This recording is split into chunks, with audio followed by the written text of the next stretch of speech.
दोस्तों, टी20 world cup के इस रोमांचक सफर में आज जो कहानी कोलकाता के ऐतिहासिक ईडन गार्डन्स में लिखी गई, वो सिर्फ एक जीत की कहानी नहीं थी, वो विश्वास, धैर्य और पुनर्जन्म की कहानी थी।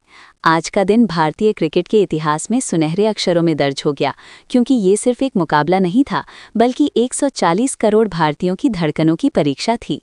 जब लक्ष्य 196 रनों का सामने था और वेस्टइंडीज ने 195 का विशाल स्कोर खड़ा कर दिया था, तब हर किसी को यही लग रहा था कि ये पहाड़ जैसा लक्ष्य शायद आज टीम इंडिया के लिए असंभव साबित होगा। लेकिन क्रिकेट अनिश्चितताओं का खेल है और जब तक आखिरी गेंद नहीं फेंकी जाती, तब तक कहानी अधूरी रहती है। कोलकाता का ईडन गार्डन्स खचाखच भरा हुआ था, नीली जर्सियों का समंदर लहरा रहा था, लेकिन वेस्टइंडीज की गेंदबाजों की धार ने उस समंदर को कुछ ही ओवरों में शांत कर दिया।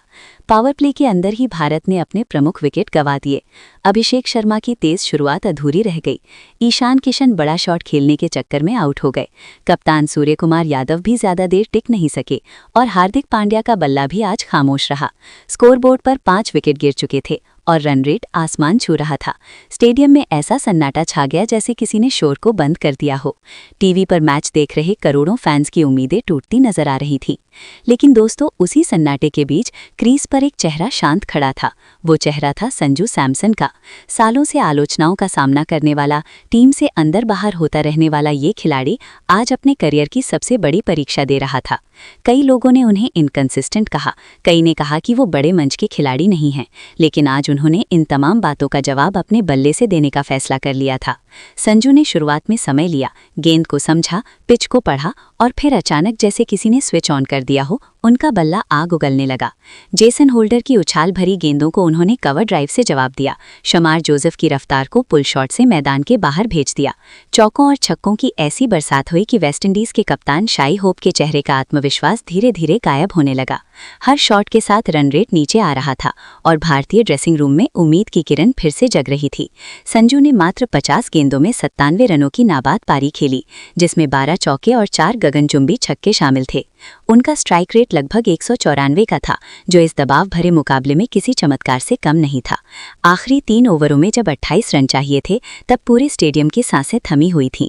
हर गेंद पर दिल की धड़कनें तेज हो रही थीं, लेकिन संजू के चेहरे पर न घबराहट थी न जल्दबाजी। वो हर गेंद को उसकी मेरिट पर खेल रहे थे। 19वें ओवर में उन्होंने लगातार 2 चौके जड़कर मैच का रुख पूरी तरह बदल दिया। अब आखिरी ओवर में सिर्फ कुछ रन चाहिए थे। जैसे ही आखिरी गेंद पर उन्होंने मिड विकेट की दिशा में विजयी रन लिया, ईडन गार्डन्स में ऐसा शोर गूंजा कि मानो पूरा कोलकाता खुशी से झूम उठा हो। लेकिन दोस्तों, असली जादू उस पल के बाद हुआ। कप्तान सूर्यकुमार यादव डगआउट से दौड़ते हुए मैदान पर आए।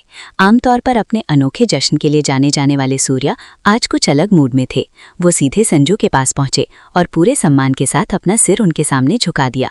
ये सिर्फ एक इशारा नहीं था, ये एक संदेश था कि आज तुमने टीम को बचाया है, आज तुमने हम सब का सिर गर्व से ऊंचा कर दिया है।